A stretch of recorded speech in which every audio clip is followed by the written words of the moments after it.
it's easy to talk about oil and gas because it really does change lives. And if you think about, I was talking to Kevin Eltife. He's the chairman of the Board of Regents at University of Texas. He's from your old district. He is. He's from East Texas. And they were talking about the scholarships that they're providing to families making like $80,000 and $100,000 a year, that if they go to certain schools, universities, in their university system, they get tuition free, and it's because of oil and natural gas. That's great. It's amazing how oil and natural gas has changed lives. You two are fortunate to represent a part of Texas that is the envy of the world. I entertain foreign dignitaries from time to time, and they'll come in to our office and they say, we want to know how we can develop our oil and gas resources and enjoy the benefits that y'all have here in Texas. I send them across the street to the Texas Railroad Commission. And I tell them, look, investors need certainty. They need to know what the rules of the game are. And I think it's just great that we have a Texas Railroad Commission that writes rules, that establishes a level playing field. And if other countries want what Texas has, they need those same types of efforts, I think.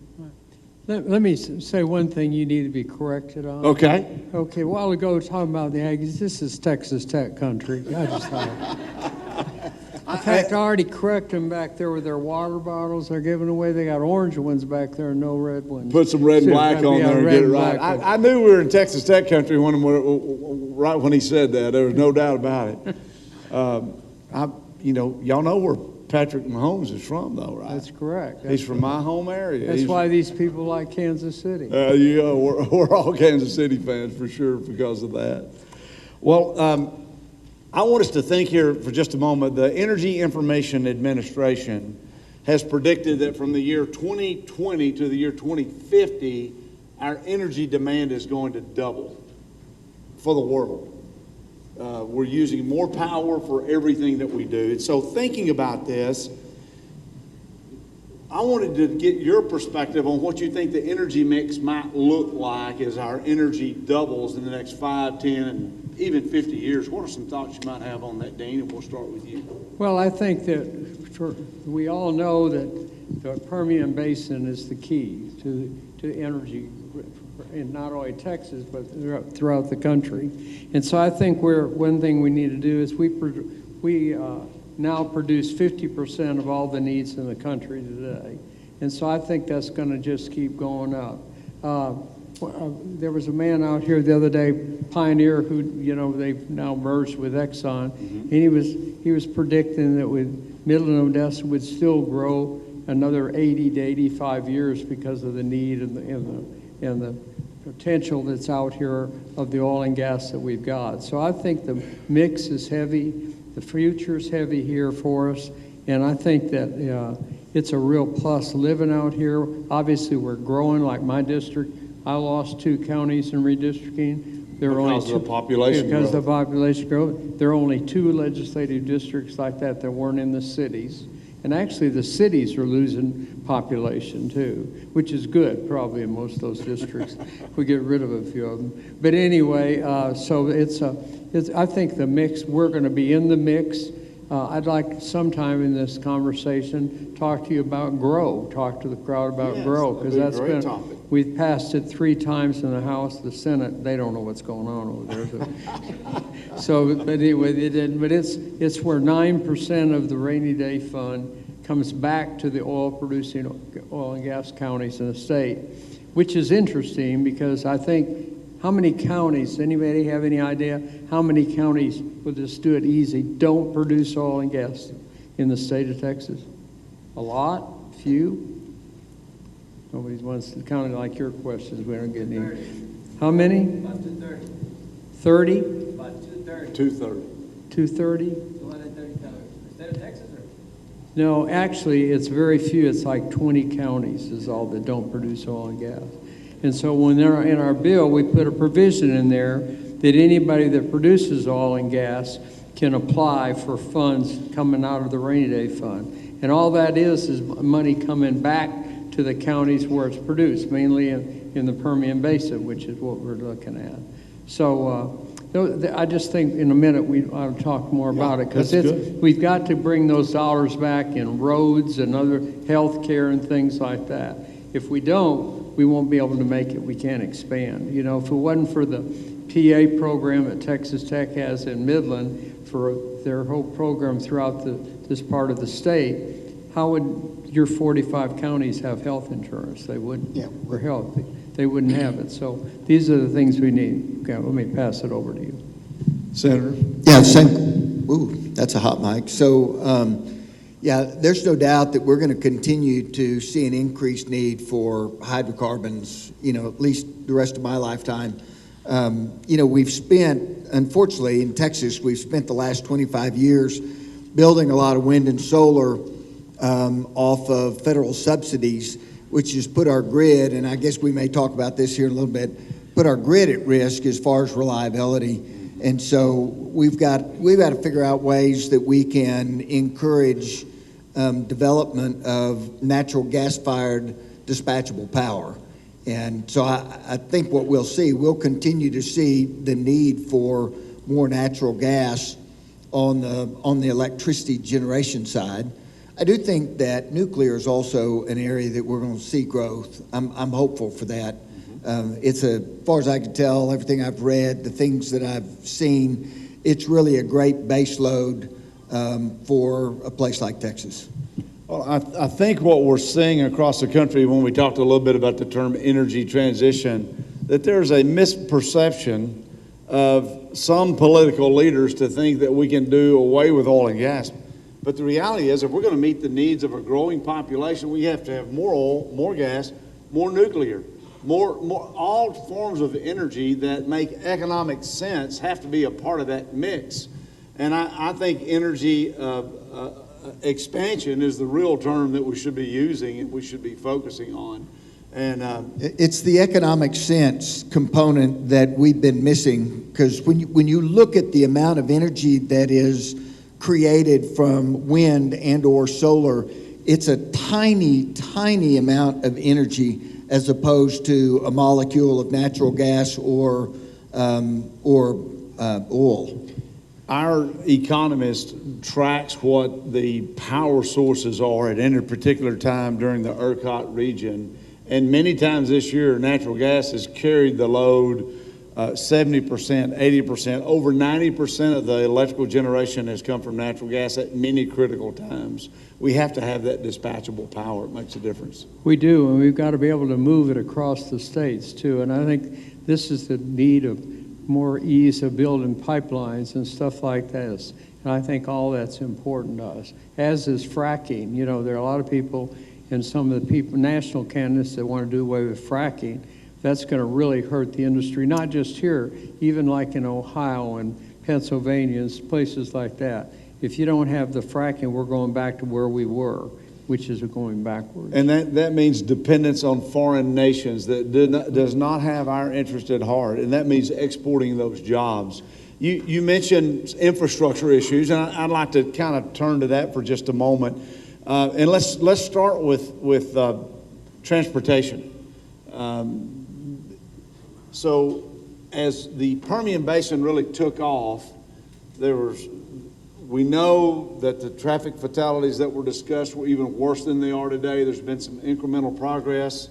Safety has been a big priority for those in this room and for those of you, both of you, I know. How do you judge where we are safety-wise for the worker and the roads today versus 5 and 10 years ago?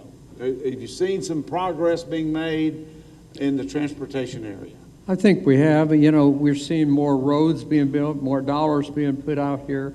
PSP, which you mentioned a while ago, has been a real factor in this. They worked and got huge amounts for transportation in the area of roads and improvement. The negative that for the legislature, the way it's set up, and that's why you need something like the GROW deal where the dollars come back, is we can't fund city streets with money from the state funds. And so that's a real negative for us. So we've been able to kind of work around some of that and we hope to do that in the future. Look, the key to the deal, it's all health care and roads are the two big things.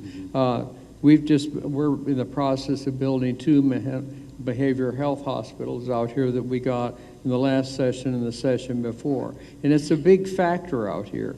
This is an interesting item. I'll just throw this out. Midland County, they raised $100 million locally to help build those hospitals.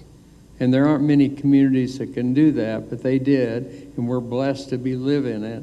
And as other counties in the Permian also put some money in, but we've got to have that type of participation. And that's one way, hopefully, we can do more in roads. And that's, you speak of the mental health facility. I mean, that facility there is going to be for the benefit of all of West Texas, right? And so it's something that we desperately need.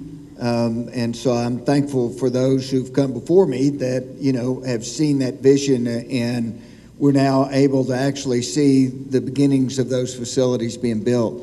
I want to brag on Dean Craddick for just a moment. A lot of the road construction that we've seen over the last really 20 years out here, whether it's expanding Garden City Highway or 349 going up to La Mesa, which were really, really dangerous roads back when they were 2-lane. A lot of that construction took place because of Dean Craddick, and so I want to thank you for those efforts. Thank you. Thank you. It takes leadership, folks. Things just didn't happen. Let's give him a round of applause. I think it's well-deserved. Thank you for bringing that out. I mean, it's a competitive world. There's needs more than you can count, and so really being strong advocates, you're very fortunate here in the Permian Basin, no doubt about it.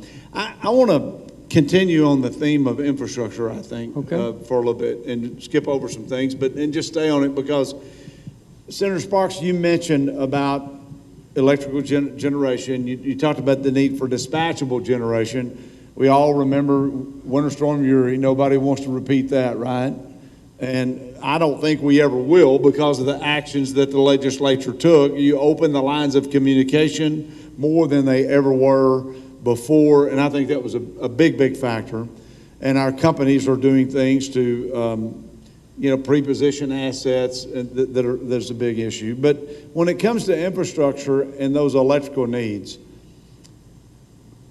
infrastructure like transmission is very important. And the legislature passed a bill called House Bill 5066 last session that required the PUC to expedite the planning process to get more transmission lines built because the Permian Basin has been underserved.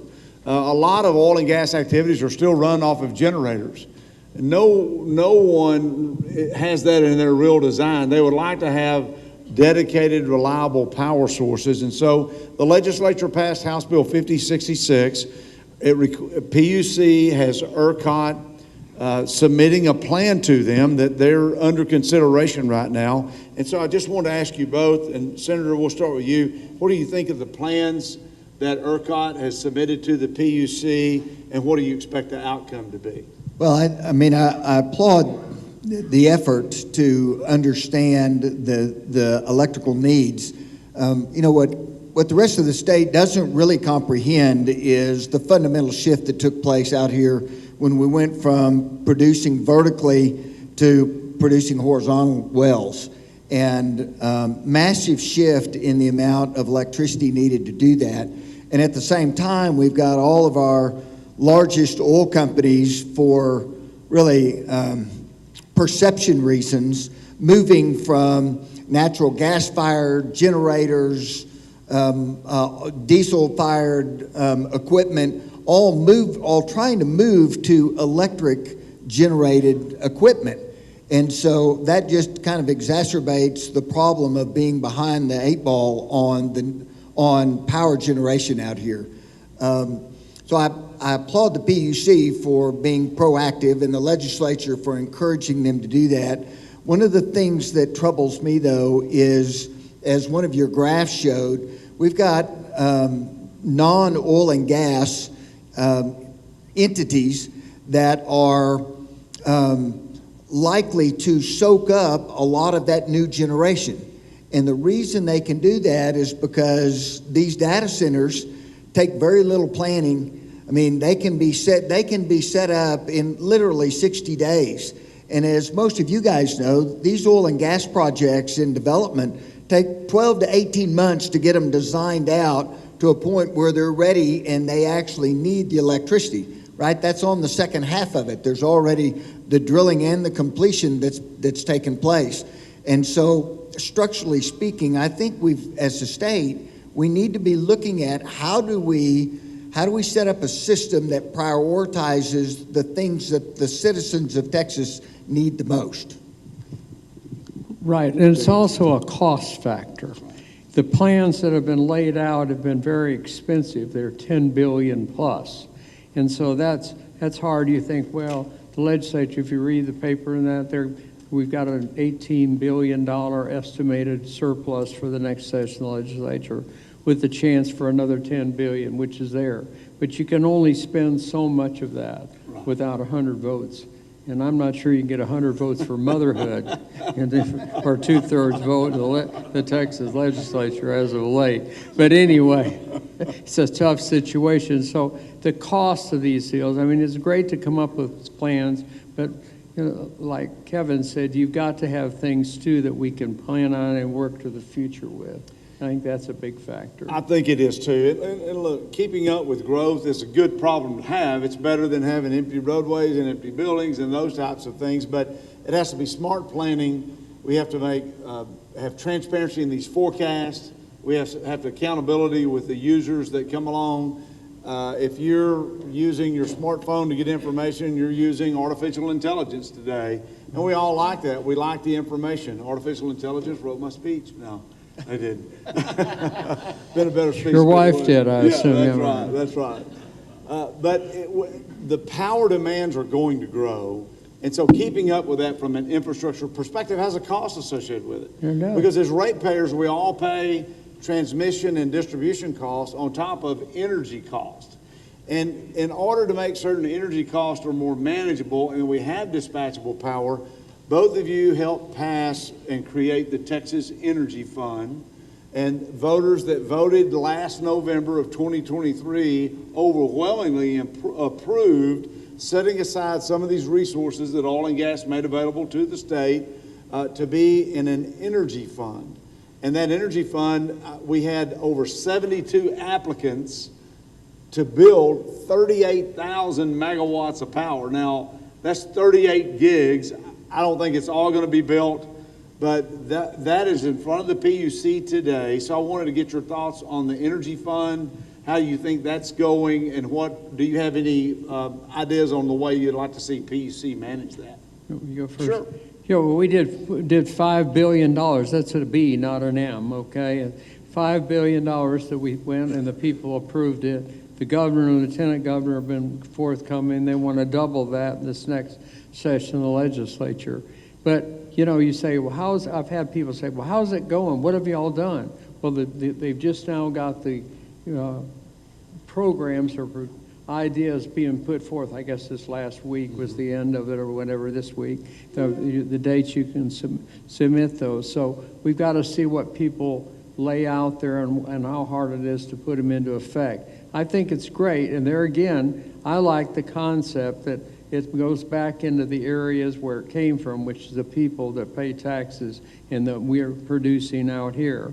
And if you don't have it, look, and I think you're going to ask about this later, but I think it might be a good opportunity. When we've tried to do the Grow Fund, which is what I've kind of mentioned, we talked about the golden goose, which is oil and gas. That's what it is. And so basically, you've got this out there, and sooner or later, that's going to be gone. And so you've got to pick up those dollars and use them where you create more things. And Kevin's right when he says that, when we look across the wind and the other type of the wind and other type of things that are being used, that's great to have alternatives, but they're not. Some of them are not stable.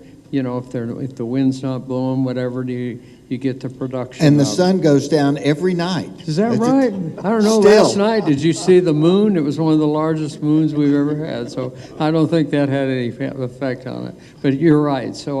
But these are important things that have to be looked at. Go ahead.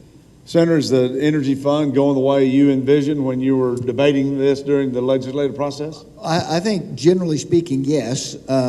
What I don't know, and actually I was on a phone call just a couple of days ago trying to understand these bids that have come in, how many of those things are going to be dispatchable baseload as opposed to small peaker plants. My estimation, we need to give preference to baseload reliability. The peaker plants are a necessary part of the way our system is set up right now, but it's also a very expensive component. And so ultimately it will drive the cost to the household up if what we're investing in is mainly peaker plants. Well, the PUC is forecasting that today we're going to use about 86 gigawatts of power, and they're predicting by 2030 they may need 130 gigawatts of power, which I don't know if I don't think you can build it that quickly. I don't think that's achievable. Now, it doesn't seem like it to me either. And as technology continues to advance, we're going to make improvements. We're going to find some efficiencies. We're going to look for alternatives. And so we have to be smart. We have to keep our eyes open. And we have to make certain that what's working is working for the consumer, number one. Agreed. Right. I think something that's interesting, that's off the subject kind of what we are, but people say, well, how do you know you're going to spend $5 billion or now you're going to maybe spend $10 billion, whatever it is? Look, back in 2007 or something, 5 or 7, we did the cancer fund, which Yes. everybody said you can't do that. We did a cancer fund, and we put $3 billion in it to make Texas #1 on getting rid of cancer, okay? People said, well, it ain't going to work. They're just going to waste the money. Everybody, Tom, Dick, and Harry across the state's going to come up with a plan and it'll lead up the money. We were talking on the way over here when we were driving over. That plan has gone through all these years, done all this stuff in research, and we now are #1 in the United States in cancer research, and we have $6 billion in there and funded all this other instead of $3 billion. I think these things are possibility that we can do for the future for electricity and power in the state. I think this is something you've got to put the money out and work for it and be controlling on where you spend it. Yeah, the thing I like about the way this is set up is the state's not just giving the money away. It's basically a low interest loan to projects to come in and establish those here where we need it. And so it's truly a partnership, which I think creates a higher level of accountability. I think that's right. Accountability has to be a part of every program. Dean Craddick laid out a really important topic about the cancer dollars. Who in here today, his family has not been impacted by cancer? I mean, I don't think there's a family alive today that hasn't experienced that.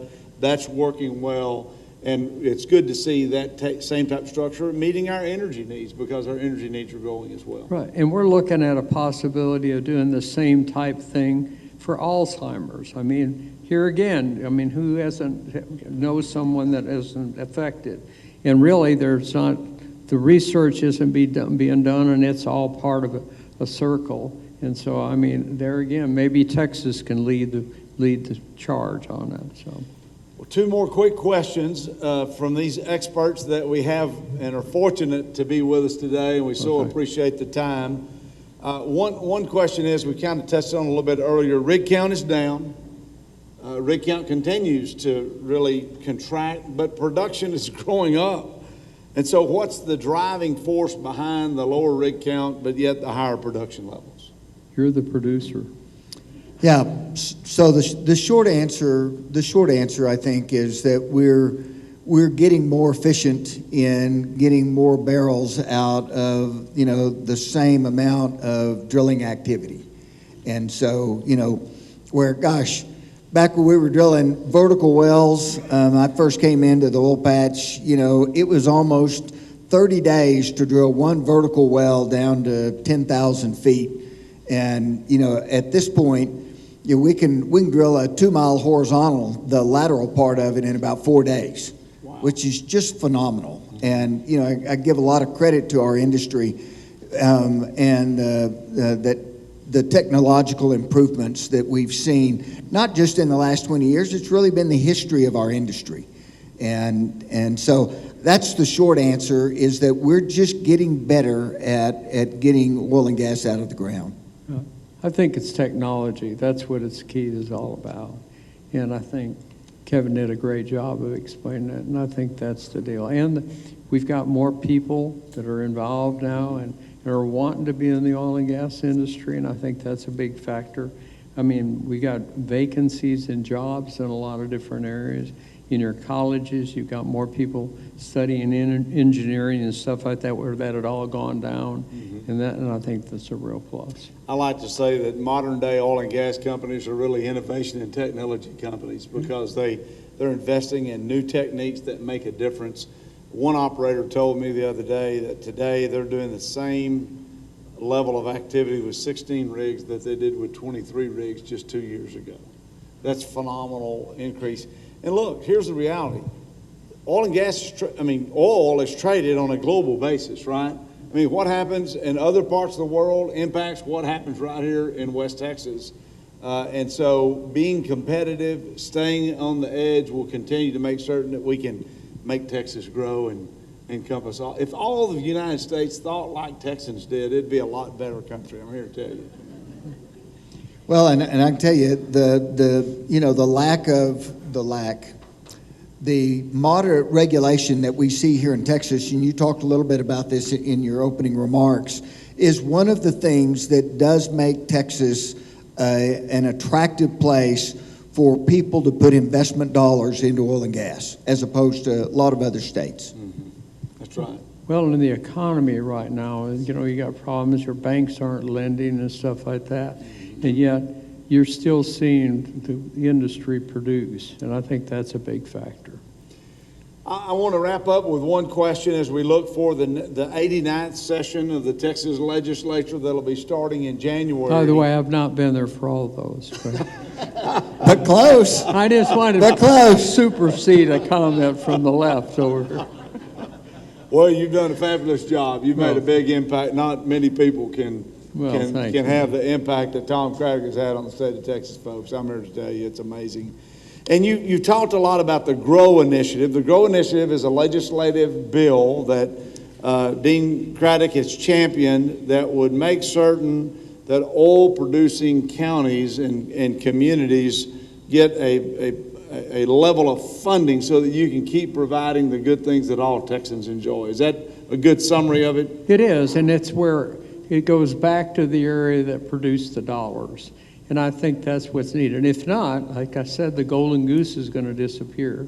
And roads-wise, maybe you can't direct do it to cities, but you know, we've worked out things obviously in the past where we've been able to kind of scoot around some rules and do some things in the individual districts, and it's worked great, and that's what we need to continue doing. So that's what I think is a real big factor. Well, it is a big factor, and it's a big factor for growth. And it won't be because the state of Texas doesn't have the resources. No. It is projected that it's going to be flush with cash again, thanks to this industry, those of you in the room. And so this is a priority of yours that you've laid out. The House has passed that. Senator Sparks, we know that the session's coming, money's going to be there. What do you think the big priorities for the legislature will be, and what are things that you're seeing and hearing? Well, I'm hoping that some of the big items are going to be continue to push grid reliability that we've talked about.